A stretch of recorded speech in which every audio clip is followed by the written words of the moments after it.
vem sendo construído, assim, encabeçado pela Cris, né? Nos últimos meses, nos últimos 2, 3 meses, ela tem se empenhado bastante, dedicado muita força a esse trabalho, tem tido a oportunidade de compartilhar tudo o que está acontecendo com alguns do Instituto, né, comigo, com a Gile, com alguns mais que podem participar desse trabalho, para que seja fruto de uma ação coletiva, né? Então, um trabalho muito bacana, feito com muito carinho, que a Cris desenvolveu, e agora disponibiliza para todos os voluntários do Instituto, alguns convidados. Então, é um momento realmente ímpar na essa trajetória do Instituto, né, com essa preocupação de formar os seus membros, para que possa desempenhar suas ações dentro dessa dinâmica do IMO da melhor forma possível, da forma mais preparada possível. Então, Cris, antes de tudo, muito obrigado pelo seu empenho, pelo seu trabalho. Com certeza vai ser muito útil para todos nós. Nesse momento, eu queria saber se o Luiz Carlos queria dar um alô oficial aí para a galera, uma saudação especial. Luiz Carlos, que, para quem não conhece, é o responsável pelo movimento dos populares aqui no estado de Alagoas. Muito bem.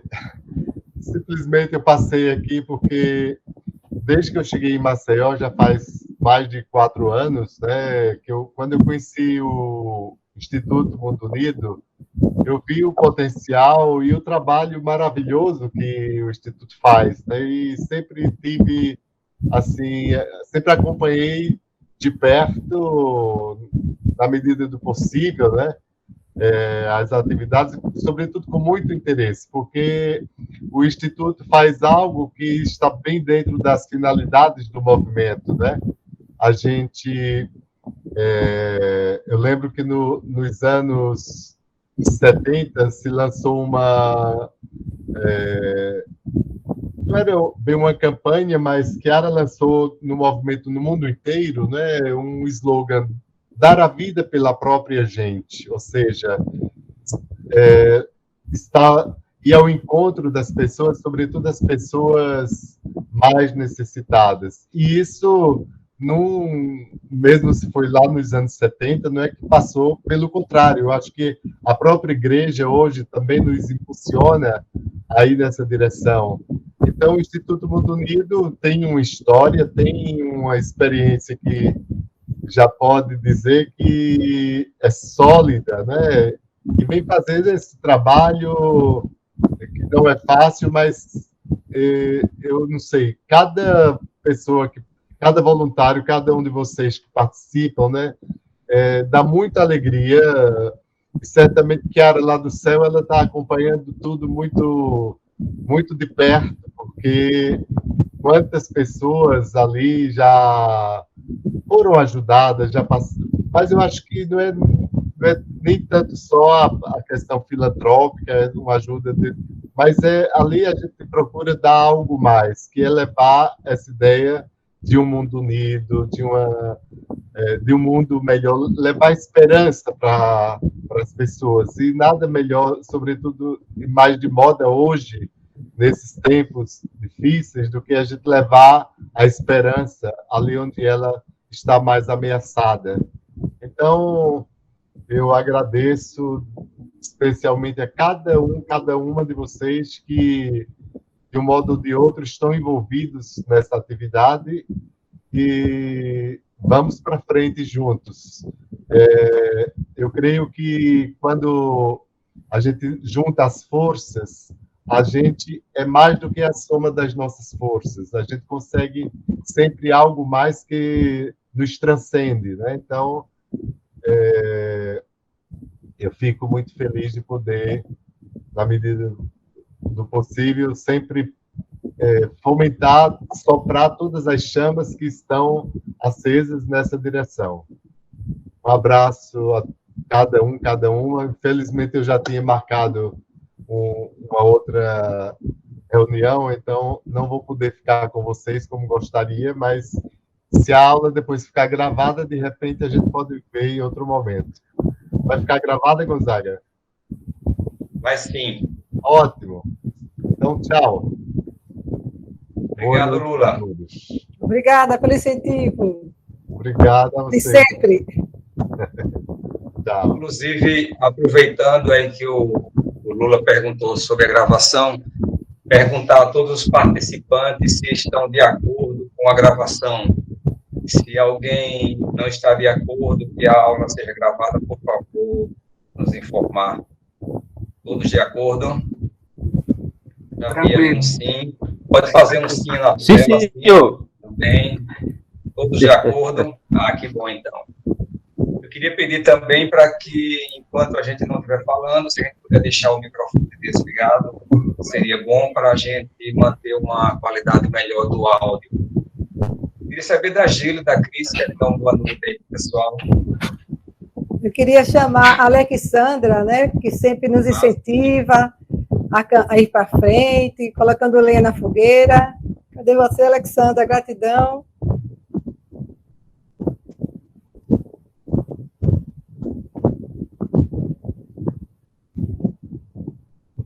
Alexandra. Acho que ela deu uma saidinha. Gília, você quer dar uma boa noite aí para o pessoal?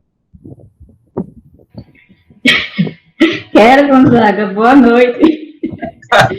Mas é com grande alegria, não é? E um imenso amor, não é, Cristina e Gonzaga, não é? O Matheus, a Bianca e todos os outros que rezaram muito, né, para que isso, não é, venha acontecer, né? Isso é um amor imenso nosso e uma grande alegria, não é? Juntar numa noite de quinta-feira, mesmo via internet, não importa, o importante é que estamos juntos, né? Essa aventura mesmo de levar não é a esperança a tantas pessoas, né? Então é só primeiro agradecer mesmo, né? Por esse momento que a gente já sente que vai ser belo. Sim. Obrigado, Gília. Pronto, a gente queria agora, dando continuidade, a gente preparou uma canção aí bem bacana para a gente começar num clima festivo também, né? Então, temos uma canção aí bem especial que a gente pode meditar um pouquinho sobre a letra dela e, em seguida, a gente continua com a nossa programação. Pode ser, Matheus, agora?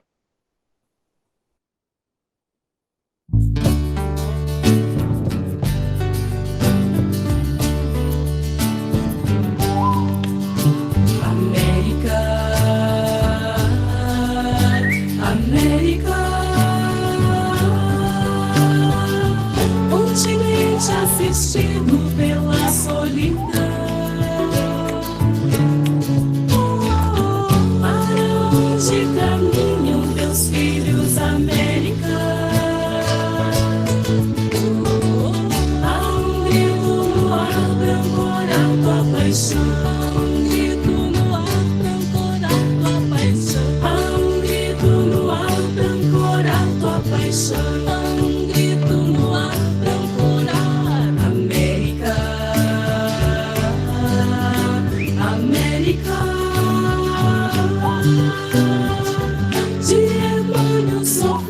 Sobre o mesmo brasão,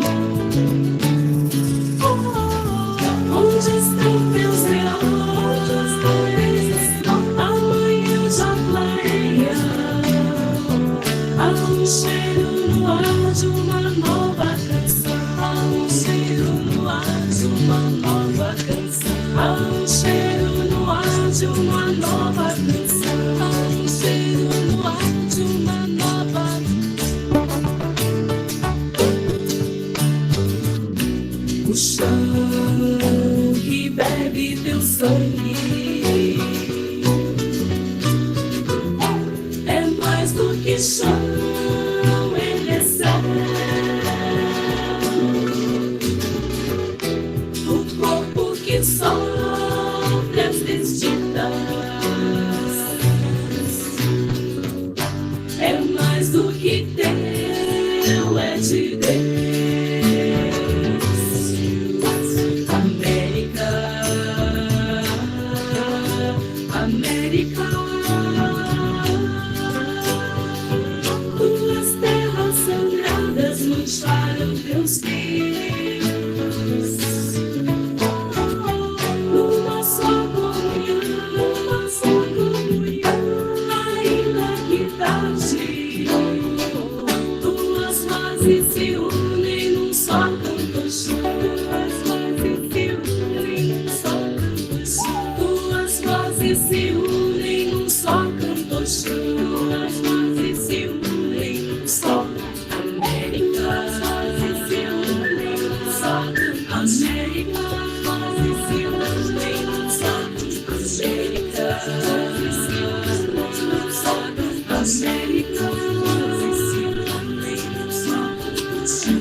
canção belíssima, né?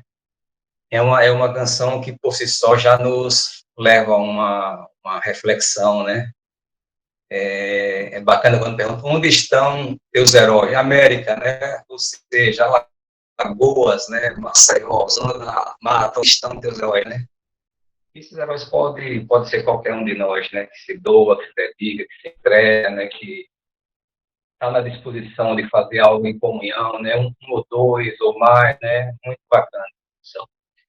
Então, nesse clima ainda, eu queria convidar a Cristina, a professora Cristina, para expor para a gente o projeto, a ideia do minicurso, né? Qual o objetivo desse minicurso, como é que ele foi construído e a que ele se destina. Boa noite, Gonzaga, a todos. Obrigada por esse momento. Eu queria registrar aqui a presença de uma heroína, que é a Gilda, presidente do assentamento do Bispo Palmares. Acho que ela conseguiu estar conosco, venceu todas as barreiras da internet. Então, gente, primeiramente é para agradecer a cada um, a cada uma, né, pela presença aqui esta noite, porque a gente sabe que não é fácil, depois de um dia de trabalho, ficar na frente de uma telinha. Mas acredite que o sim de cada um, de cada uma, mesmo no cansaço de um dia de trabalho, vai produzir frutos inimagináveis. Então, para dizer que esse minicurso, ele faz parte do projeto Zumbido, que foi aprovado pela PECOM recentemente, uma grande vitória, né, já do trabalho coletivo, é um trabalho coletivo de sócios, de união, né, entre nós, e também faz parte da ação de extensão do projeto Zumbido pela Faculdade de Serviço Social da Universidade Federal de Alagoas. E também temos parceria com a Faculdade de Nutrição, temos parceria com a FEAC, que é a Faculdade de Economia, Administração e Contabilidade, temos aqui representando o professor Rodrigo, entre nós, grande força. Então, para dizer, né, como falou Gonzaga e Agile, esse minicurso intitulado Formando Agentes do Desenvolvimento Local Solidário, ele visa contribuir com o processo formativo dos membros do Instituto Mundo Unido na missão de sermos agentes do desenvolvimento local. E também ele é aberto a todos aqueles que, de alguma maneira, nos apoia e nos incentiva a irmos para a frente. Então, toda a nossa reflexão ela vai assumir como ponto central teórico-prático o carisma da unidade de Chiara Lubick, por conter elementos e valores que conduz a uma verdade unificante em harmonia com a diversidade de valores culturais que a humanidade abarca e que chamamos de solidariedade no seu sentido mais profundo e transformador. Sob esse viés da solidariedade, sentimos de corresponder ao incentivo de Chiara Lubick, quando, em visita ao Brasil, ao nosso país, no ano de 1998, vocês se lembram, ela nos disse que a vocação para o Brasil é aprofundar os seus problemas de pobreza. Desse modo, partimos para estudar a nossa realidade de exclusão social e ousamos, em seguida, iniciar uma ação de promoção humana em Branquinha. Daí, esse minicurso não tem a mínima pretensão de esgotar esse assunto, ao procurar abordar no módulo 1 o que seria, esse momento, a crise do modelo convencional de desenvolvimento sem solidariedade. Vamos avaliar que o processo histórico de exclusão social gerou esse modelo sem solidariedade, que apresentou agora sensível piora através da atual crise pandêmica mundial. No módulo 2, intitulado A Necessidade de um Novo Modelo do Desenvolvimento com Solidariedade, nós podemos vislumbrar que já existe na humanidade porções de mundo unido e fortes experiências de inclusão social, de resgate da dignidade humana, e que essa reflexão contém a contribuição de diversos estudiosos da sustentabilidade que convergem para o mesmo ponto, a necessidade de um novo modelo, de um desenvolvimento sustentável com solidariedade. A esse ponto, no módulo 3, que vai ser no dia 6, próxima sexta, intitulado o IMO como futura agência de desenvolvimento socioambiental solidário, nós vamos dar um mergulho dentro do próprio IMO, na missão de sermos agentes do desenvolvimento local solidário, a colaborar juntamente com demais parceiros, universidade, IFAO, tantos outros, a suscitar pequenas experiências de promoção humana que pode servir de farol às instituições locais que devem promover o desenvolvimento de suas populações. Então, com vocês, o módulo 1. Obrigado, Cris. Então, o módulo 1, como a Cris falou, tem como título A Crise do Modelo Convencional de Desenvolvimento, com essa característica da ausência da solidariedade. O curso está distribuído em 3 módulos, né? Desculpe. O segundo módulo vai ser dado na próxima quinta-feira, dia 8, e o terceiro logo na sexta-feira, na sequência. Então, esse primeiro módulo ele vai ser apresentado pela nossa jornalista voluntária do Instituto Mundo Unido, a Bianca, e ela vai tratar um pouco sobre alguns principais elementos desse modelo tradicional de desenvolvimento, esse modelo no qual a maioria dos processos, a maioria das pessoas estão inseridas hoje, né? É um modelo que tem algumas características bem particulares nesse modelo atual. E uma característica forte é que ele leva em consideração apenas a rentabilidade, né, o capital, ou seja, a gente está aqui propondo um processo de desenvolvimento, mas o objetivo central, o maior objetivo é a rentabilidade do capital. O que está em volta, as características sociais, culturais das pessoas, não é que tem tanta importância, a importância é a questão da rentabilidade do capital.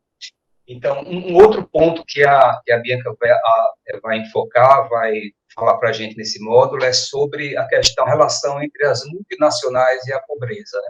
Como é que é essa relação? É possível que, para alguns, a chegada de uma grande empresa na sua região seja motivo de uma grande alegria, mas, se você for analisar bem, pode ser que seja um motivo também de preocupação. Por quê?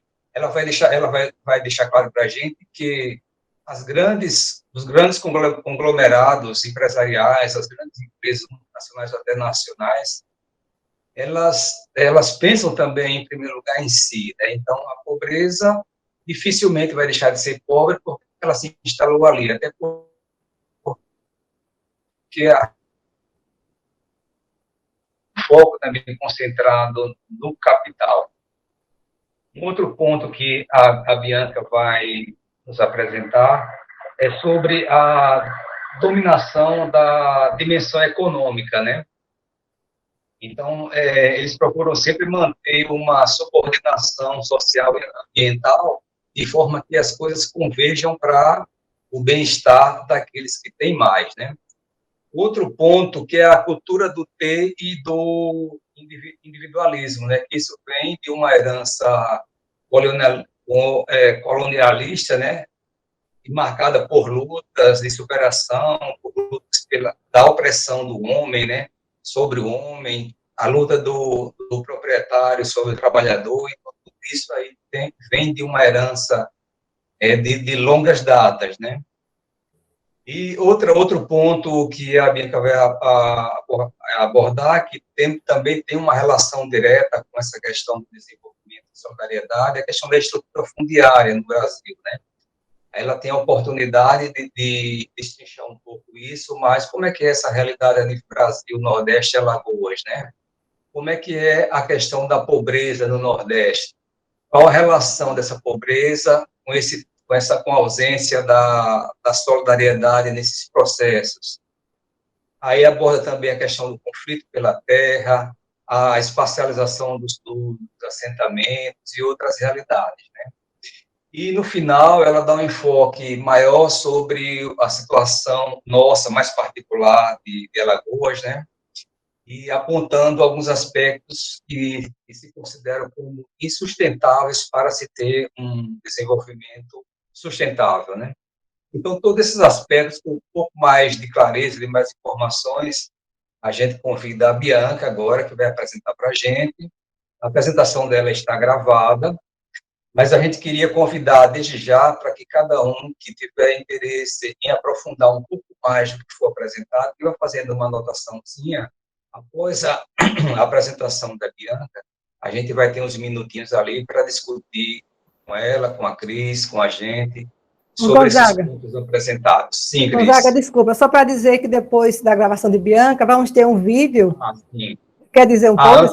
Antes, assim, logo após a participação da Bianca, a gente tem um videozinho, e após o vídeo a gente abre uma conversa, que seria a parte final, conclusiva desse nosso primeiro encontro, tá bom? Então, vamos escutar a Bianca aí com o nosso módulo 1.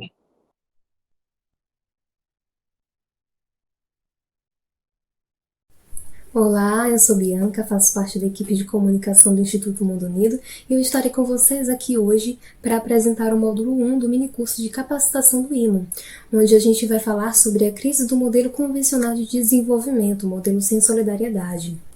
E nós vamos começar falando a respeito de Chiara Lubich, a fundadora do Movimento dos Focolares, que nos deixou a missão em 98, em visita ao Brasil, inspirada pelo Espírito Santo. Ela nos escreveu essa carta, onde apontou que a vocação para o Brasil é aprofundar os seus problemas de pobreza, e é nisso que o IMO se baseia para realizar a sua atuação.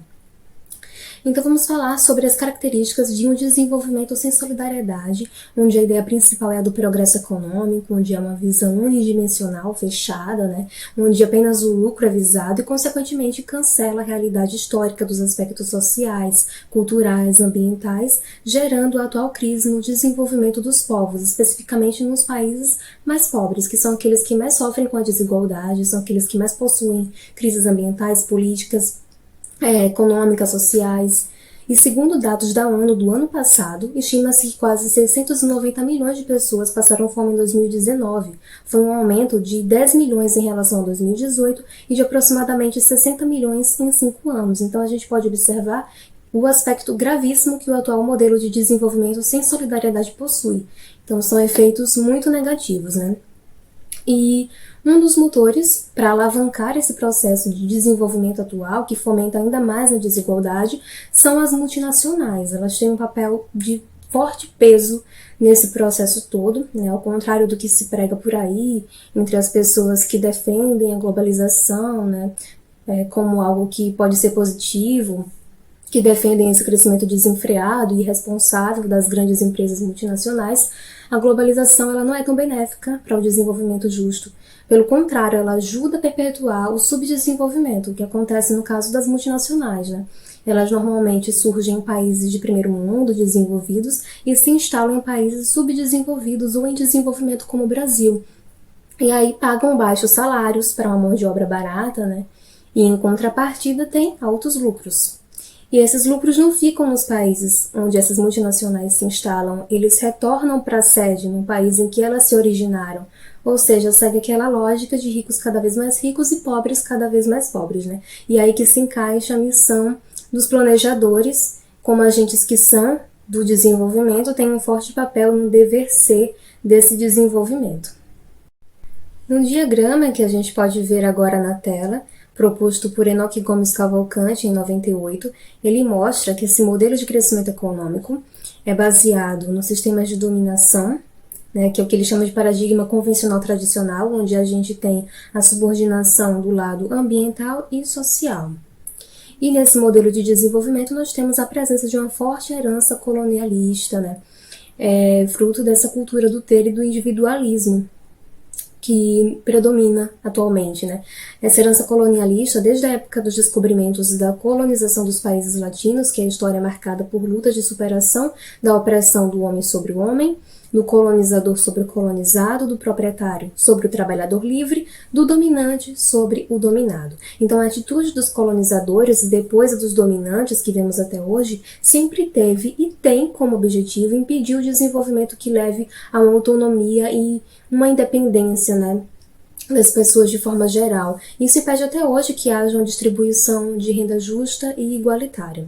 Mas a gente vislumbra um futuro de esperança, né? A gente está aqui para vislumbrar isso, onde haverá uma repartição justa dos bens materiais, como consequência da vida de solidariedade a nível familiar, social e empresarial. Tudo isso partindo de uma educação e uma adesão pessoal aos valores morais, espirituais e éticos, né? Então é preciso se livrar dessa cultura colonizadora, onde se pensa que tudo que é de fora é melhor, onde se tem a ilusão que a gente depende desse sistema ainda tão dominador, né? E aí nós ficamos com esse questionamento.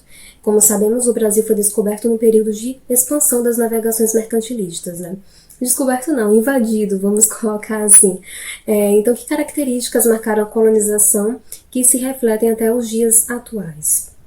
Então, como nós vimos, muitas estruturas no Brasil foram formadas com base em moldes colonialistas e não foi diferente com a nossa estrutura fundiária. Então, agora nós vamos ver um pouco mais sobre ela. Dados do Censo Agropecuário do IBGE, realizado em 2017, mostram que, em número de estabelecimentos agrícolas, a maior parte pertence à agricultura familiar. Porém, em contrapartida, ao se analisar pela extensão, a maioria das terras está nas mãos do agronegócio, ou seja, mesmo a agricultura familiar sendo o modelo agrícola mais adotado no Brasil, a maior parte das terras estão nas mãos dos grandes produtores, o que revela a imensa concentração fundiária que temos no Brasil. Um outro dado já mostra que, de 2006, que foi realizado o penúltimo censo do IBGE, a 2017, a receita total dos estabelecimentos da agricultura familiar cresceu 16%, enquanto nos demais estabelecimentos este crescimento foi de 69%. Porém, apesar dos baixos lucros, em comparação com os grandes empreendimentos rurais, a agricultura familiar ela continua respondendo por parte importante da produção de alimentos. Então, somando a sua produção, chega a 107 bilhões de reais ao ano, o que é mais que a economia total de pelo menos 12 estados. Ou seja, mesmo produzindo a maior parte dos alimentos que chegam à mesa dos brasileiros, porque os grandes negócios eles produzem alimentos preocupados com a exportação, são destinados à exportação, os agricultores familiares são os que menos lucram. Então, além da concentração fundiária, a concentração de terras que a gente tem no Brasil, o nosso meio rural também lida com uma séria concentração econômica, e isso retrata o grande descaso das políticas públicas com a questão agrária no Brasil, Agora a gente vai afunilar um pouco mais, já falamos sobre o contexto global, fomos para o contexto nacional, falando do Brasil, e agora vamos para o âmbito regional, falando do Nordeste. A concentração de pessoas que vivem em situação de pobreza no Nordeste é a maior entre as 5 regiões. Vocês podem observar isso nesse gráfico do IBGE que está aparecendo aí na tela. É o gráfico de 2018, então a gente pode ver que o Nordeste, aí em amarelo, é a região que mais se destaca em índice de pobreza, mais de 47%, quase metade, No Nordeste estão concentrados mais de 7 milhões das pessoas que passam fome no Brasil. É a região que mais concentra pessoas em situação de fome no mundo. Esses são dados recentes deste ano 2021 da Rede Brasileira de Pesquisa em Soberania e Segurança Alimentar. As áreas rurais do Nordeste apresentam o maior número de pessoas pobres e indigentes, comparativamente às áreas urbanas. Mais de 27% dos domicílios na zona rural nordestina se enquadram como tal. Então, tendo tudo isso que a gente discutiu até agora em vista, nós vamos falar dos principais pontos a serem tratados em torno do modelo tradicional de desenvolvimento, focando agora em Alagoas, nosso estado.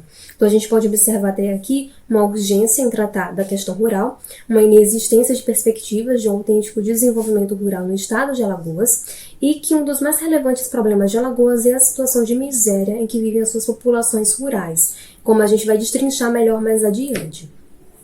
Famílias inteiras são demitidas e expulsas da terra e imigram para Maceió e outras cidades, buscando sobrevivência, normalmente para sair do meio rural, então partem para uma zona mais urbanizada.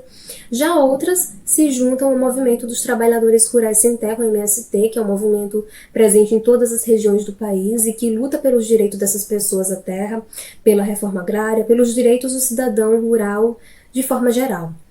E uma das grandes consequências desse êxodo que muitas famílias são obrigadas a fazer é o caos no desenvolvimento urbano que a gente vê no nosso estado. É uma questão muito visível aqui. Em 98, o jornal Gazeta de Alagoas registrou a informação da Prefeitura da capital, mostrando que 45% dos habitantes das favelas de Maceió são provenientes do meio rural de Alagoas e de outros estados.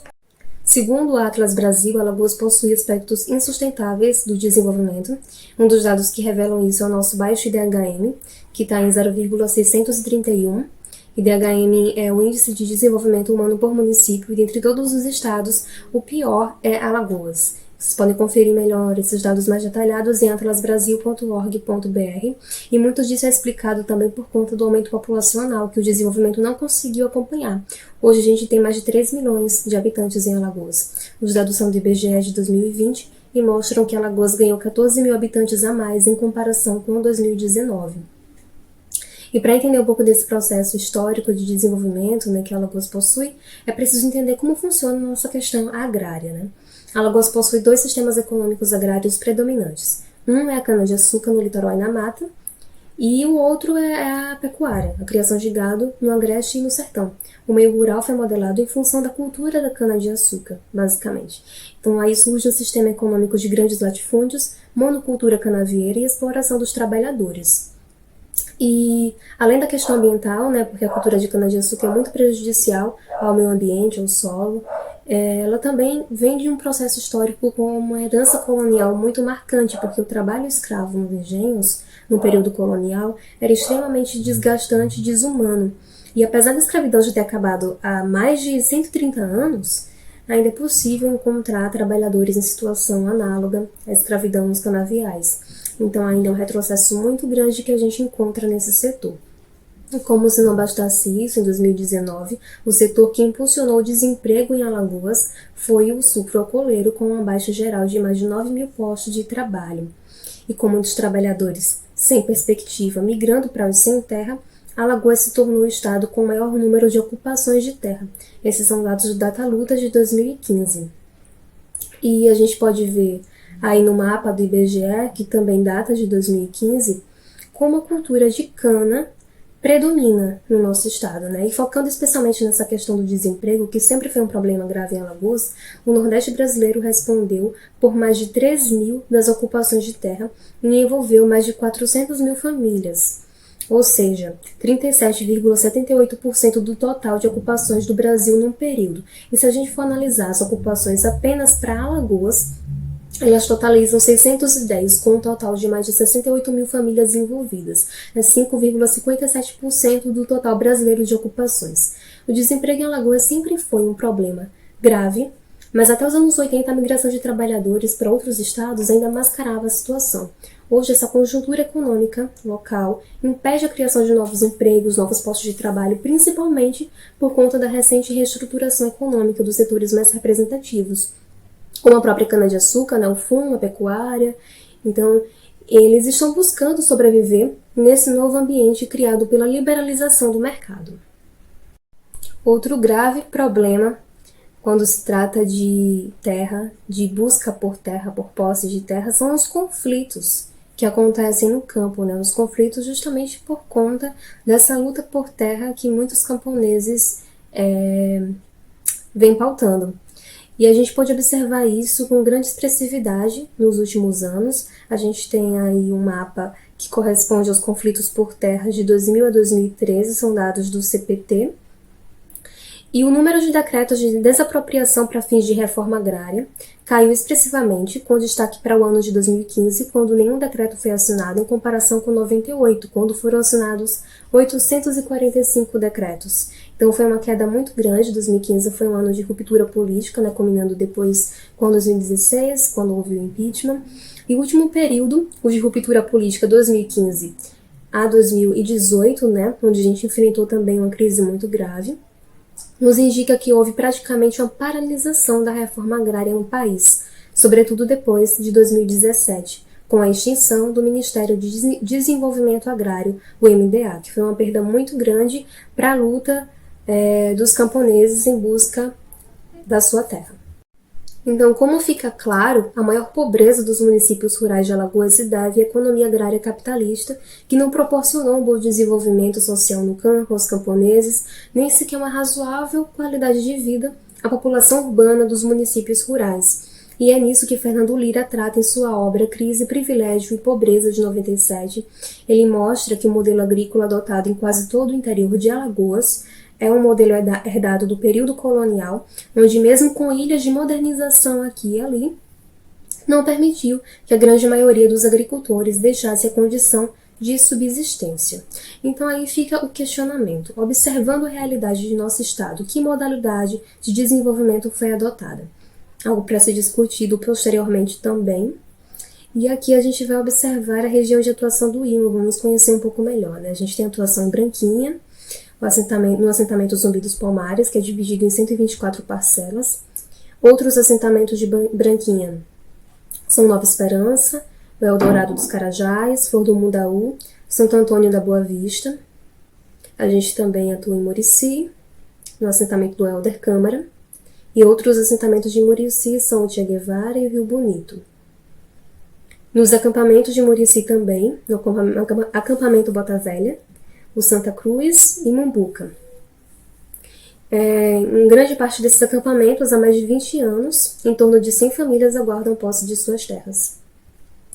Nos assentamentos de Messias, a atuação do IMO chega ao assentamento Flor do Bosque, dividido em 35 parcelas. E Messias também tem alguns acampamentos, como o acampamento Canjica e Baixa Funda, o acampamento Lagedo, onde muitas famílias também aguardam a posse de suas terras, entre outros. Então aqui a gente vê nessas imagens o aspecto da condição de vida do trabalhador canavieiro, à vista do exterior e do interior da residência, né? A gente observa que é uma situação caótica, de extrema pobreza. Então, onde antes era só cana, vê-se agora agricultura familiar, né? Nessas imagens vocês podem observar o aspecto da condição de vida de uma família assentada, com o seu lote, com suas plantações, uma moradia digna, um cenário diferente. Então, os assentamentos rurais se põem nesse desafio rumo a um desenvolvimento com solidariedade. Apesar de todos os avanços já realizados, os assentados ainda precisam de uma preparação cidadã, ambiental e de empreendedorismo rural, sobre como produzir e comercializar com sustentabilidade e espírito de partilha. Então, em todas as reflexões que a gente pode fazer nesse primeiro módulo, a gente pode observar que o mundo chegou num ponto de discrepância social, econômica, cultural, ecológica, né?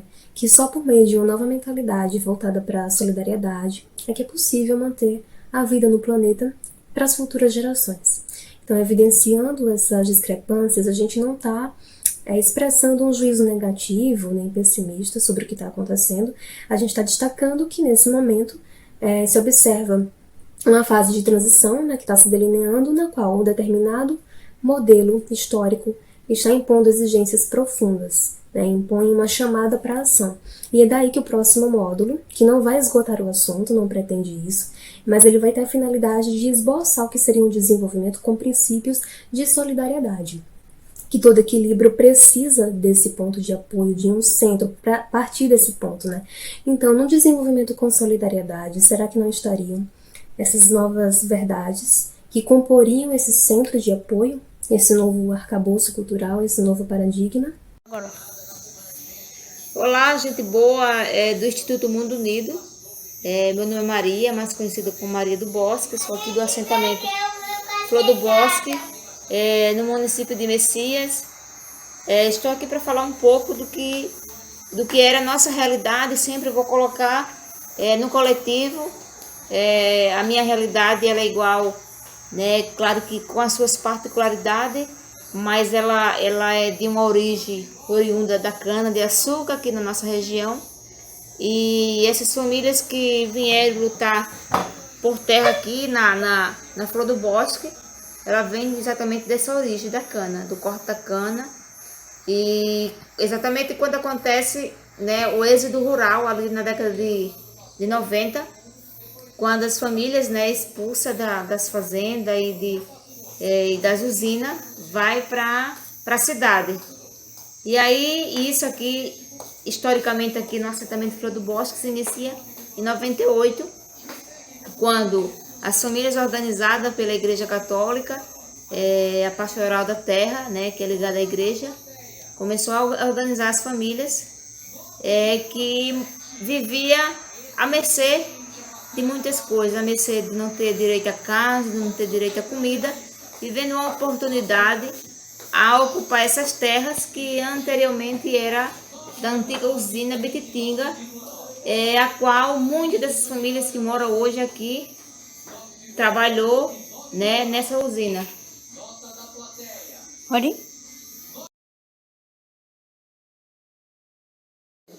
Falar do tempo da conquista da terra do modo como eu estou falando, ele é muito rápido, e só que na prática ele se prolongou por muitos anos de luta, de enfrentamento com a polícia, com o latifúndio e com toda a sociedade, aquela que despreza o homem e a mulher do campo, né?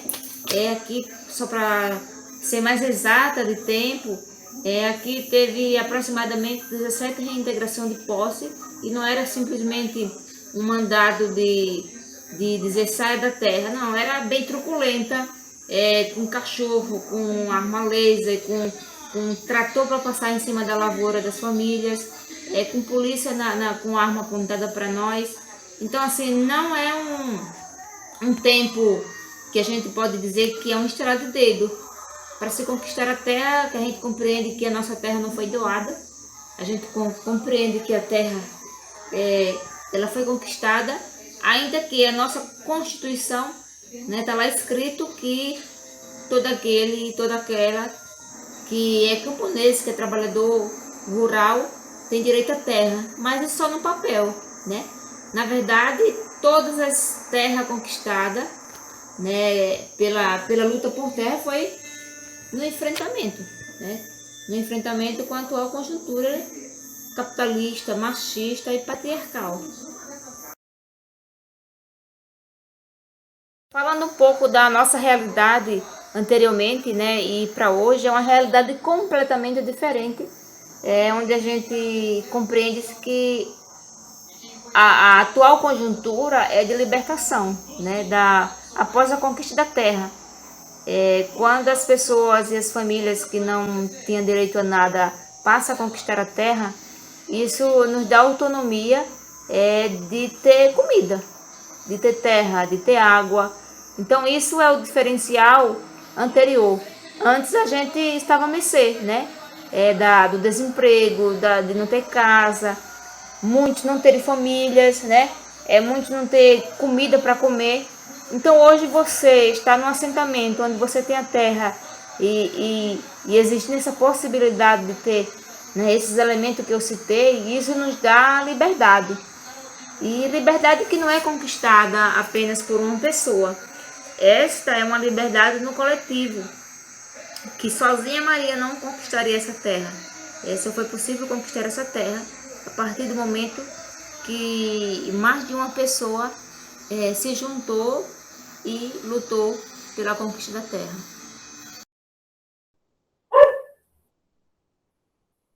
Então, Olá, Cris. Então, retomamos um pouco esse módulo, né? A gente pode ver assim, né? Que história forte de Maria, né? Então, a gente vê que somos todos interligados.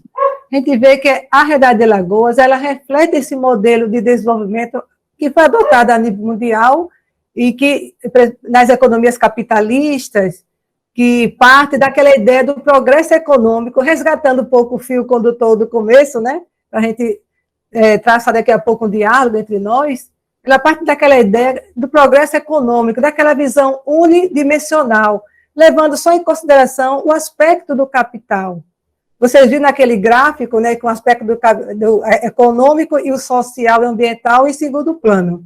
Então, é urgente hoje tratarmos da questão rural, porque viste inexistir perspectivas de um autêntico desenvolvimento rural para o estado de Alagoas, que proporcione, em paralelo ao crescimento econômico, o desenvolvimento social integral de suas populações.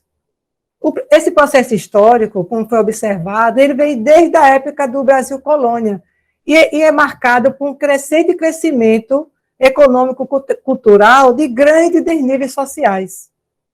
A partir do momento em que negaram ao negro, após a abolição da escravatura, o seu direito à igualdade de condições com o branco, negando o acesso aos meios de produção, a gente viu que se delineou uma modalidade de desenvolvimento baseado na injustiça social.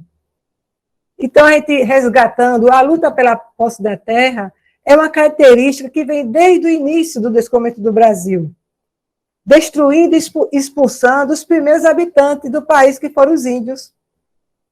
Formaram-se imensos latifúndios. A cana-de-açúcar marca a nossa história. Então, o objetivo da dominação era e continua sendo obter o máximo de rendimentos, riqueza, tributos, pouco importando atender às prementes necessidades dos que nada possuem, além da força de trabalho.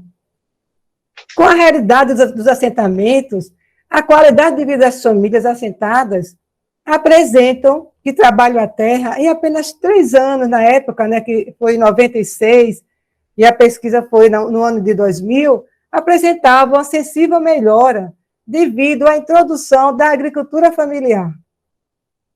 Diversificação de cultivos, mesmo que o solo já estava muito desgastado. Então, podemos ver os efeitos positivos estão à vista. Você viu aquela foto da melhoria da casa da habitação, temos a saúde, tem a educação, que nos assentamentos tem escolas rurais, tem a fartura, e a possibilidade de comercializar os seus alimentos a preços acessíveis, como estamos incentivando as feiras orgânicas junto com os parceiros. Então, a gente reportando aos municípios onde atuamos, que é Branquinha, Murici e Messias, o emergente processo de agricultura familiar tem dado uma nova feição à estrutura agrária desses municípios, o que caracteriza já um desenvolvimento com solidariedade. Mais de 20 anos se passaram, reportando os dias de hoje, desde a posse da terra, mas quantos desafios superados e há outros que ainda a serem conquistados pelas comunidades. Nessas histórias de vida, quanta aprendizagem e despertar da nossa responsabilidade quanto ao destino dos nossos irmãos que clamam por justiça e dignidade humana. Para a equipe de técnicos que acompanhamos o processo, a gente vê que o resultado ainda não são esperados, os técnicos querem mais. Na época da pesquisa, as assistências sociais queriam mais, né, que fosse os assentamentos tivessem um melhor desenvolvimento. A gente vê que é um processo. E a gente vê que teve um avanço em termos de desenvolvimento com solidariedade, devido ao início da reforma agrária. Contudo, os assentamentos, eles precisam de muito apoio ainda, eles precisam de uma preparação cidadã, ambiental, eles precisam também se preparar para o empreendedorismo rural. Muitos jovens ainda, eles vão para o êxodo rural, eles não vêem perspectiva de ficar no lote com os pais. Então, precisa de muita capacitação, de abertura de mercado, de criarmos uma rede de consumidores fiéis, que possa, uma rede entre nós, que possa sustentar esse processo, que evite que esses jovens caminhem para caminhos tão ilícitos como eles encontram no Centro-Oeste. Então, a gente vê que é possível, né, essa cultura da partilha entre nós. Então, agora a gente abre, né, o diálogo para vocês assim, se expressarem e fazer comentários, que vai enriquecer essa temática e nos preparar para o segundo módulo, que será na quinta-feira, mas é muito importante esse diálogo entre nós. E nós poderíamos também deixar alguns questionamentos como fio condutor para esse diálogo. Não sei o que vocês acham. Aí nós poderíamos refletir assim. E como vocês viram, o Brasil foi descoberto no período da expansão do mercantilismo europeu, das grandes navegações. Que características marcaram a colonização, que reflete até os dias de hoje? Nós podemos refletir um pouco sobre isso, que é uma questão, e outra questão que nós poderíamos trazer também para mais da nossa realidade, observando Alagoas, o nosso estado, que modalidade de desenvolvimento foi adotado? Então, a gente pode refletir, mas sempre naquela perspectiva, né, de trazer luz a essa visão, a essa problemática, saber que algo novo está assim, surgindo, que seja pequenininha. A gente vê que tantos parceiros estão fazendo a sua parte, como vão nos assentamentos, é a universidade, é o IFAO, é uma riqueza de parceria, de pessoas que estão querendo colaborar com esse processo. Eu sinto que falta os parceiros, nós unirmos as mãos, né? Fazermos uma ação mais com sinergia, com mais articulação, e quem sabe a gente provocar outros momentos como esse. Então é isso, gente. Vamos ao nosso momentinho de diálogo. Vamos lá, Cris, então. Então, além do que a Cris propôs para esse momento agora, se também, em relação a tudo que foi exposto, se quer acrescentar algo, ou se tem alguma dúvida, uma pergunta, também um momento assim para que a gente possa participar. Boa noite. Vou comentar umas coisas. Eu gostei muito da apresentação, parabéns. Eu tive a oportunidade de conhecer e a gente fez uma vivência, né? Acampamos lá nas tribos, né? Chucuru Cariri, da Mata do Boqueirão e da Cafurna, em Palmeira dos Índios. E aí foi muito interessante perceber essa realidade a partir dos próprios índios, né? Da questão da busca da reconquista da terra, né? Que foi tomada. E como a luta é importante e o empoderamento também, né? Acho que a gente precisa, talvez, de unir forças e dar as mãos para conseguir evidenciar o quanto de potencial essas comunidades têm, né? Porque eles têm como se alguns falam assim, a força do trabalho, né? Quem no sistema domina a lógica é porque consegue explorar o trabalho, né? Mas quem tem o trabalho, que é a força que move essa grande máquina do sistema, não percebe que tem o poder, né? E aí, quando a gente vê hoje a lógica mudar para a agricultura sintrópica, agricultura, né, agroflorestal, né? Eu vejo o Cícero lá, um cara estudioso da Feira Centenária, eu gosto muito do Cícero, eu converso e aprendo muito com ele. E aí você vê que os índios já seguiam essa lógica há muito tempo, né? Já faziam isso. Então, o poder é muito forte que eles têm, mas eles não se dão conta, porque a sociedade foi minando aquilo, né? Foi minando, digamos, cortando as pernas, né? Da mobilidade dessas pessoas. E acredito que a gente deve trabalhar nesse empoderamento dessas comunidades. Uma coisa que me incomodou muito foi chegar em Palmeira dos Índios e visitar o Museu Chucuru Cariri, né? E o museu, o primeiro andar todo, é a história da Igreja Católica e dos prefeitos da cidade. Então, não é a história do Chucuru Cariri. Então, assim, é preciso que se entenda a dívida que se tem histórica com essas populações, como as indígenas, e que a gente lute por elas, porque talvez elas... Por exemplo, eu não ouvi deles esse incômodo, né? O incômodo foi meu, de entrar no museu e perguntar, e cadê a história Chucuru Cariri? Ah, tá lá em cima. Não sei se vocês já visitaram esse museu, se não visitaram, eu recomendo que visitem. E tá lá em cima, você vai lá em cima e tem um boneco negro escravizado, com correntes. Eu disse, mas não é essa história que eu quero conhecer dos negros, eu quero conhecer a cultura deles, né? Os negros não têm a história só da escravidão, eles são muito mais que a escravidão. Os índios não têm a história só da... Eles botam lá como você enterra índios, imagina, né? E uma figura lá, e a moça que conta a história. Aí depois eu perguntei ao pessoal na tribo, e eles contaram uma outra versão daquela história. Então é uma história que nem por eles é contada por uma professora de geografia. Então, assim, é preciso ouvir a história dos índios pelos índios, é preciso conhecer os índios pelos próprios índios, e é preciso empoderar esses índios, né? Eu lembro que a gente também, acho que foi a Cristina ou foi a Alice que me chamou, e eu fui para uma vivência no assentamento, né? Teve um almoço e um trio pé de serra visitando os assentamentos, o trio pé de serra em cima do caminhão, aquilo foi muito legal antes da pandemia, ouvir um trio pé de serra em cima do caminhão.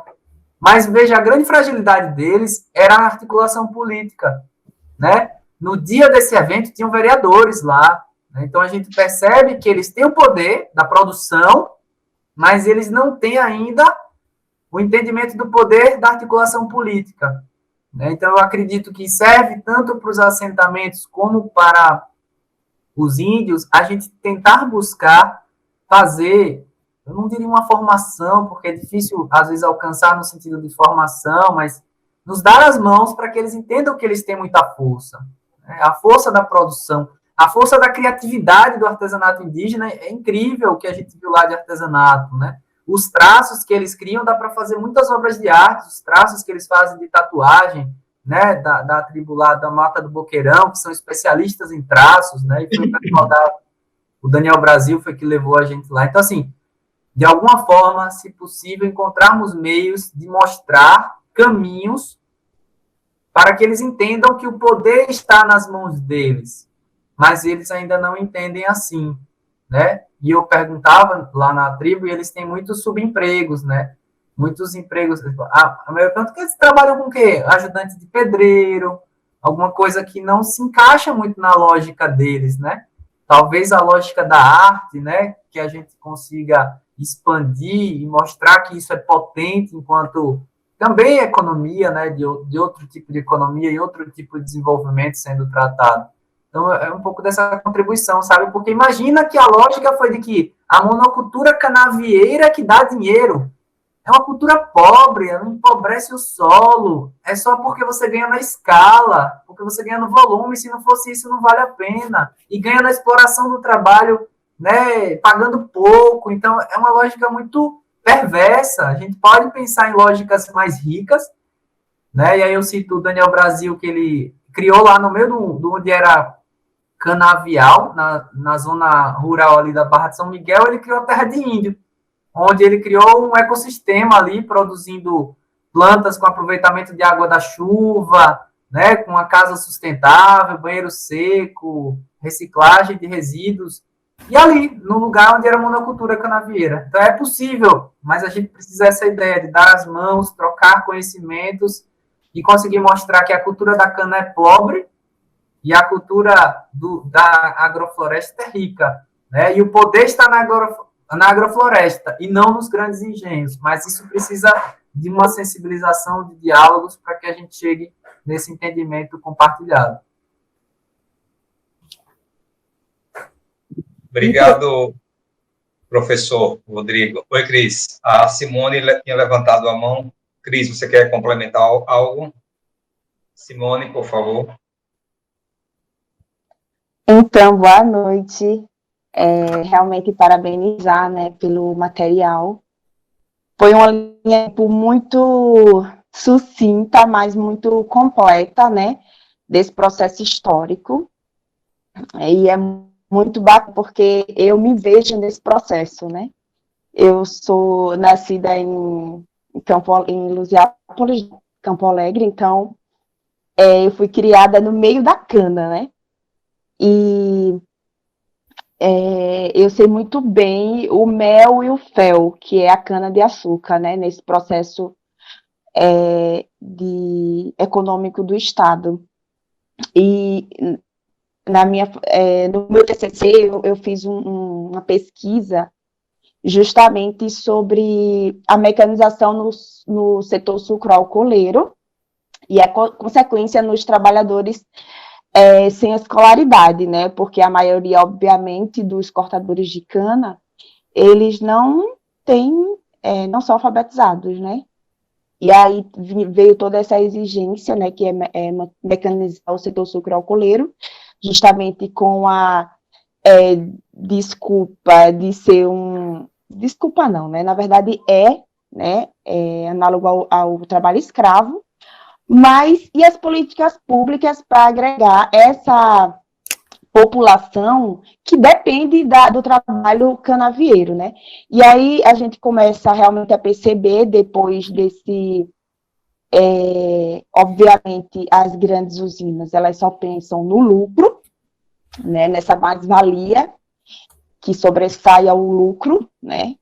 E aí, como a Maria falou, né? Que a gente via as fazendas acabando porque não era mais interessante, porque antes até casa eles davam, mas não ficou nem mais interessante dar casa para os trabalhadores, né? Então, os mínimos direitos que existiam eram retirados cada vez mais, e as cidades ao redor infladas desses cortadores de cana, que, na verdade, precisavam se reinventar, né? Porque uma máquina substitui 90 pessoas, né? Uma máquina no corte de cana. Então, o aumento do desemprego e a condição da terra, sem ter a terra, na verdade, né? E aí, esse processo, ele é tão cruel que o trabalhador, ele não se vê no trabalho que ele executa, né? Ele não consegue se ver. Um exemplo, por exemplo, um cortador de cana, que contribui na produção do etanol, dificilmente tem condição de comprar um carro que vai usar aquele etanol, né? Então, é esse processo dele pegar a força de trabalho de forma miserável e não se vê naquele trabalho que ele executa, né? E aí, é tão cruel esse sistema que tem até aquele ditado, né, que a cobra morre com o próprio veneno, né? Ele é insustentável muitas vezes em vários aspectos, né? Como a gente falou, e ele é traiçoeiro. A cana, a produção da cana, ela enfraquece a terra. E aí, de forma bondosa, né, os usineiros doam a terra para que alguns trabalhadores possam plantar, por exemplo, feijão, né? E aí parece uma benesse do produtor, né? Porém, é justamente para renovar a terra. E aí a cana vem com mais produção. Isso é muito forte em mim, porque a minha família inteira trabalha na usina, né? De cana-de-açúcar, e eles não conseguem enxergar, muitas vezes, essa realidade que eu consigo enxergar, graças a essa sair da bolha, né? E aí é o acesso à educação que faz a gente sair dessa bolha, né? E a gente percebe, né? E lá em Lusiápolis é um exemplo disso, já fecharam 2 usinas próximas lá, né? Então, a gente percebe que as cidades ao redor das usinas, elas têm um nível de pobreza enorme, né? Obviamente por essa concentração de renda na mão de poucas famílias. E aí a gente percebe agora com o fechamento de 2 usinas, que aumentou sim, a priori, o desemprego, mas de certa forma o poder público precisou de fato e aí, obviamente, com as lutas sociais, né, pelos direitos, de fazer com que seja fortalecido as políticas públicas, e dentre as políticas públicas, a agricultura. Então, teve um grande avanço da agricultura familiar no Estado, em decorrência disso, né? Se a gente pensar hoje que Alagoas, 80% do alagoano da agricultura familiar, né? Isso é muito. Então, quem nos sustenta hoje é a agricultura familiar. Então, há de haver esse movimento constante de fazer com que o poder público fortaleça essas políticas públicas, esse fortalecimento da agricultura familiar, né? Porque, de fato, essa diversificação, né, de cultura, de amplitude, né, de divisão de terra, de lucro, que faz com que a gente consiga minimizar esse fortalecimento da pobreza aqui no Estado, né? Então, o trabalho que o IMO faz é justamente, e quando ele fala, né, essa dívida que a igreja tem, né, e eu tenho muito isso dentro de mim, né, que a igreja foi conivente muito tempo com essa, você nasceu pobre, vai morrer pobre, você nasceu rico e vai morrer, e tem que morrer rico. E aí, a gente, com esse novo olhar, né, que Chiara trouxe também para a igreja, que, na verdade, tudo é de todos, né, e aí a gente fortalece essa partilha, essa efetivação de direitos através, de fato, dessa partilha também da solidariedade, né. Então, é muito importante, né, a gente realmente conhecer, né, ou, digamos assim, relembrar todo esse processo que a gente, porque a gente está nesse processo hoje do IMO, né, essa importância da gente fortalecer esse fortalecimento desses agricultores, né, que na verdade a gente não está fortalecendo os agricultores, a gente está fortalecendo o desenvolvimento da humanidade, que a gente percebe e só confirma que só é sustentável e desenvolvida se ela é compartilhada e dividida de forma justa, né, digamos assim. Então, parabéns, Cris, obrigada por esse resgate, né, e que a gente continue juntos, fortalecendo esse trabalho que é necessário e principalmente de protagonismo desses agricultores nesse processo todo, né? Nós, na verdade, somos coadjuvantes desse processo. É quase que a gente está pagando uma dívida, muitas vezes, por os nossos antepassados com esses agricultores hoje, né? Desculpa, falei demais. Obrigadão, Simone. Muito bom. Acho que a Kátia também quer falar algo, né, Kátia? Boa noite. Boa noite, boa noite a todos. Um prazer estar com vocês aqui nesse momento tão legal. E falando, né, a gente falando, começando a falar, são vários, se falou de muita coisa hoje, né? Então, assim, para nós conseguir comentar os tópicos, né, que nem eu organizei nos tópicos. Então, assim, se nós olharmos a história, né, toda a América foi dizimada os índios, né? Toda a cultura indígena, ela foi apagada, né? Quando chegaram os colonizadores, né? Eles apagaram completamente tudo o que os moradores da terra sabiam, né? Como manter a terra, como respeitar o outro, né? Então, assim, eles vieram com essa cultura desenvolvida, como eles falam, né? E o que restou para nós é essa questão toda, né, de ter que deixar a cultura local, né, e pegar o macro. Então, isso, assim, é muito importante, assim, a gente respeitar a cultura local. Já viram que eu não sou alagoana, né, eu sou do Rio Grande do Sul, mas, assim, a cultura local é o que muito me chama a atenção aqui em Alagoas, porque se vamos falar de manifestações folclóricas, né, são mais de 29 manifestações folclóricas que tem em Alagoas.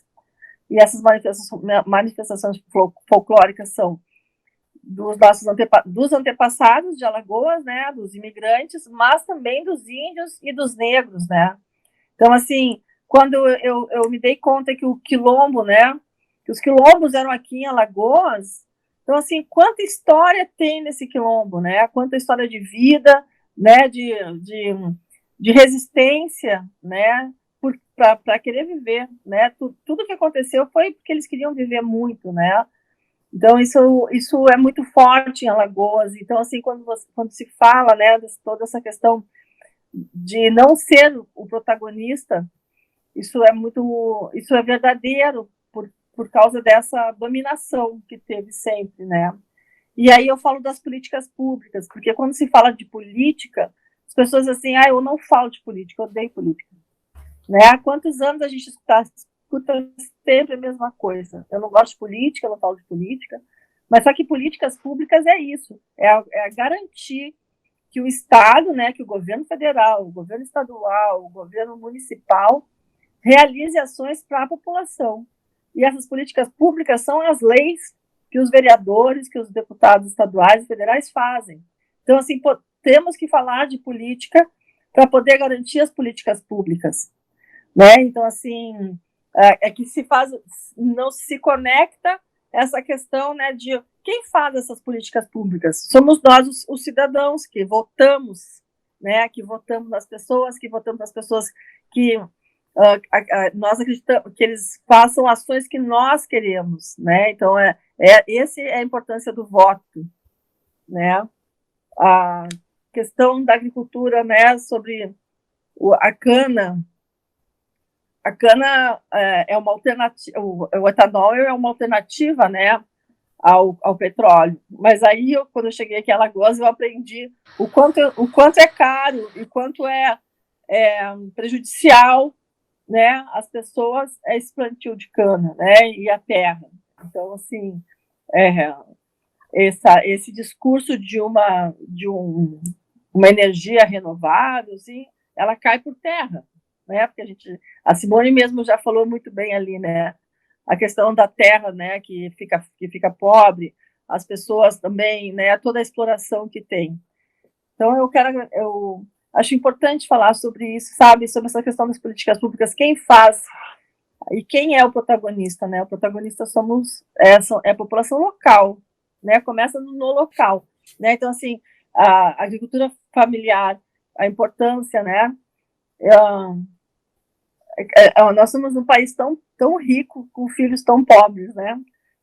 Nós temos safra recorde de sementes e as pessoas sem a comida na mesa. Que estranho, né? Então, assim, eu agradeço muito esse nosso momento E são questões que eu também queria botar para a gente conversar. Obrigada. Boa noite. Obrigadão, Kátia. Ótimo. Boa reflexão. Professor Rodrigo, queria acrescentar algo? Só complementando com um dado aqui, mas antes eu queria fazer uma observação. A Kátia falou, de certo modo, que houve que mataram a cultura indígena. Eu diria que não. O movimento indígena, né, os índios, eles são resistência acima de tudo, e a cultura é muito forte, né? Acho que você, na hora de expressar, acabou falando porque mataram os índios, né? Mas a cultura não. A cultura é viva, a cultura resiste, e a cultura é de muita resistência mesmo, né? E foi muito legal nós termos sido o primeiro grupo que acampou lá na tribo Chucuru Cariri, e a gente dançou toré a noite inteira. Então a gente viveu a cultura deles naquela noite. Foi algo muito mágico, dançar toré com a tribo indígena Chucuru Cariri da Mata do Boqueirão e da Mata da Cafurna, foi onde a gente dormiu. E a Mata do Boqueirão, agora é interessante você falar isso, porque na sociedade às vezes tem um pouco dessa visão que, por exemplo, você via muitos índios com roupas normais, e aí você fazia, mas é índio, né? E aí, quando a gente estava dançando toré, aí chegaram outras pessoas que a gente não sabia que era índio, chegavam de moto, mas daí, naquele momento, que estava em volta da fogueira, aí eles se transformavam, né? Assim, eles deixavam a cultura emergir, e ali todo mundo era, né, novamente índio, assim, não no sentido de que teve que se adaptar à sociedade atual, né? Mas lá tem casas de pessoas que invadiram as terras ainda, né? E que eles, na década de 60, tiveram que ir para lá, resistir, lutar, né? E o pajé está lá, o cacique está lá, né? Todos estão lá ainda preservando a cultura. E ainda tem toré, viu? Se quiserem dançar toré, ainda tem toré lá, né? Eles recebem grupos. Agradecer aí o Daniel Brasil, que faz o turismo de experiência, que monta grupos, conhece o pajé, né? Ficou amigo do pajé e leva os grupos para lá, para dançar toré, para conhecer a cultura, para comprar um artesanato, para comer da macaxeira com peixe que eles fazem, né? Então, muito legal vivenciar a cultura indígena em Alagoas, que é muito forte e é muito bonita de se vivenciar. Um dado interessante aí, alinhando, legal que a Simone falou, né? Esse empoderamento juvenil, eu vi muito lá em Manaus, umas organizações não governamentais de lá, um tema muito importante, que é o empoderamento juvenil, né? E a Simone vem como alguém que saiu daquela... E ela fala, o esclarecimento da educação que me deu me fez olhar para o ambiente que eu vivia de uma outra forma, né? Isso é muito legal, a gente buscar apostar na juventude, né? Porque, vou dar um exemplo, na Feira Orgânica da Centenário, né, Cristina, que a gente apoia também. O Cícero falando, cara, eu não tenho como mexer no Instagram, né? O pessoal quer que a gente poste no Instagram, não tem como mexer. Aí a gente vê que a juventude pode ser, né, uma solução para gerenciar as mídias sociais, desses empreendimentos solidários, né, para ajudar, para potencializar. Então, há um caminho, há possibilidades, mas é isso, dar as mãos, né, precisarem da gente da área de gestão, estamos à disposição na FEAC. Agora, tem um dado interessante que saiu até no jornal aqui de Alagoas, 30% dos acidentes de trabalho são, né, na produção de cana. Imagina, 30% dos acidentes registrados, né, formalmente divulgados. Imagina o que isso não é sem registro e divulgação, 30%. Em segundo lugar, a área hospitalar com 18%. Então, veja, a área de cana-de-açúcar, o nível de acidentes é muito alto. Então, acho que precisa haver esse empoderamento, esse consumidor mais consciente. Porque imagina se isso é divulgado, como muitas empresas, né, que elas são canceladas porque a gente sabe que houve trabalho análogo escravo, elas são canceladas porque houve trabalho infantil, elas são canceladas porque houve exploração, né, das pessoas. Imagina se a sociedade conhece o que realmente acontece na produção de cana-de-açúcar, né? E sabe que aquela marca que você compra no supermercado. Então, a gente pode, por exemplo, como eu fiz, a gente trabalhou em Pitimbu, no litoral sul da Paraíba, e a gente dava um selo para as empresas que tinham qualidade, né? Um selo de qualidade na produção, um selo de humanização na produção, né? E por que não criar esse selo para esses para que a gente saiba que açúcar e que álcool você está usando, né? Então, a gente, enquanto sociedade organizada, pode, por exemplo, pensar em um selo, e aí tem, por exemplo, vistoria, entrevista, falar com quem já fez empregado, número de acidentes, e o selo ser dado, por exemplo, por esses dados. Vai ganhar selo quem tiver menos acidentes. Vai ganhar selo quem tiver qualidade de vida no trabalho para o seu trabalhador. E se a gente se organizar nisso, a gente consegue. E aí você vai ver empresa, como tem outros mercados de café, de amendoim, que as empresas procuram selo, né? Procuram de orgânico, procura de qualidade, procura se certificar. E se o de cana-de-açúcar ainda é tão tosco, com 30% de acidentes no trabalho, então acredito que a gente pode caminhar no sentido de produzir um selo para quem é socialmente responsável, quem ajuda a comunidade, e quem não ajuda não ganha, vai estar sem aquele selinho na embalagem. Então, são formas de pensar aí, que dá para ter intervenções para acordar, né, essas empresas que o mercado não é mais o mesmo e o consumidor, ele é exigente e ele pede que seja tratado com respeito, assim como o cliente interno, que é o colaborador, o trabalhador lá, que está produzindo para a gente, tá? Então, algumas contribuições aí para... Beleza, Rodrigo, obrigado. A gente está chegando aqui no final do tempo programado, mas a Kátia tinha levantado a mão. Você queria acrescentar algo, Kátia? Eu só quero dizer, professor, que realmente o alagoano, para mim, é sinônimo de resistência. Sabe? Essa resistência em muita coisa, né? E a questão indígena também é uma resistência aqui também em Alagoas. Né? Eu comparando a questão do Rio Grande do Sul, dos índios de lá, né? Aqui é muito mais. E eu só quero dizer o seguinte, assim, que o que mais me encanta aqui no Nordeste é a força, né, dessa resistência e dessa resiliência que tem, né? E eu dou sempre o exemplo é a terra, que no verão ela seca, racha, né? A gente olha aquela terra seca, rachada, e aí, quando começa a chover, já começa a nascer as flores, que a gente nem imaginava que tinha ali. Então, assim, para mim, o Alagoas é isso, o alagoano. Obrigada. Obrigado a você, Kátia.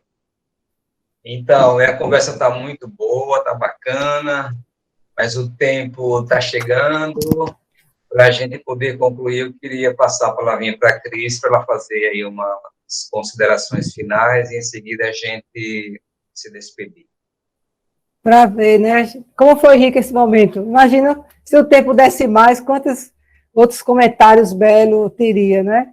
Mas só para resgatar assim, né? O professor Rodrigo, né? O quão importante ele dizer que o poder está em nossas mãos, né? Que o poder está justamente no povo, né? Nos assentados. Então, nosso papel é darmos as mãos e fazer que esse poder por eles realmente seja essa emancipação. Nós podemos colaborar nesse processo. Então, é um rico processo de aprendizagem, né? E outra coisa muito... Assim, essa experiência com os índios, que boa opção e alternativa até para nós, do Instituto, essas vivências, né? Porque temos vivência nos assentamentos, nós podemos ter vivência com nossos irmãos indígenas. Então, fica essa proposta, a gente, né? Possivelmente possamos, assim que passar essa pandemia, quem sabe... Nós precisamos nos enriquecer dessas vivências, aprendermos com ele. É aquela troca da cultura popular com a nossa cultura, que somos acadêmicos, né? Mas a gente aprende muito mais com ele nessa troca, né? Então, assim, também resgatando o que Simone falou, né? Que importante é a sua trajetória. Você é um exemplo a tantos jovens que podem migrar por esse processo. O quanto precisamos... assim, dar as mãos em torno dessa juventude que está no meio rural. Então, é importantíssima a sua história de vida, inclusive para servir de luz para tantos jovens que não vê perspectiva, a não ser, vou centro-oeste, trabalhar na cana, centro-sul. Então, a gente podemos resgatar mais esse processo juntos, né? Então, agradecer essa contribuição que foi bela, né? E Kátia traz essa riqueza, né? Essa riqueza é uma gaúcha vindo para o nosso estado. Ela nos faz descobrir tanta riqueza que a gente mesmo, eu até me emociono, né? Porque eu mesmo não sabia. E nós tínhamos 29 manifestações folclóricas. o quanto nós temos que aprender do nosso próprio estado, de ver uma gaúcha nos dar assim, né? Trazer assim, muito obrigada, Cátia. A gente tem muito a aprender realmente, né? Essa beleza do nosso povo, né? Resgatar a nossa cultura local, né? Então, é só agradecer, né, essa noite, as contribuições de todos, e ver que sem esforços coletivos nós não podemos, né, conquistar o mundo unido, fraterno e de inclusão social, né? Então, vamos nos animar para o segundo módulo, né, e ter uma boa noite, né? Cada um, e só gratidão, né, Gonzaga, Gile. A Alexandra está aí um pouquinho para dar um fechamento, a nossa Alexandra, que teve imprevisto no início. Eu acho que ela saiu, Cris, novamente. Sim, sim.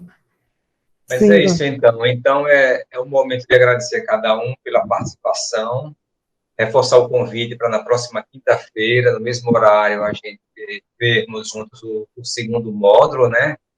Que vai falar ainda sobre modelo de desenvolvimento, mais com o viés da solidariedade incluso, né? Então, é imperdível, com certeza, é outra face da moeda.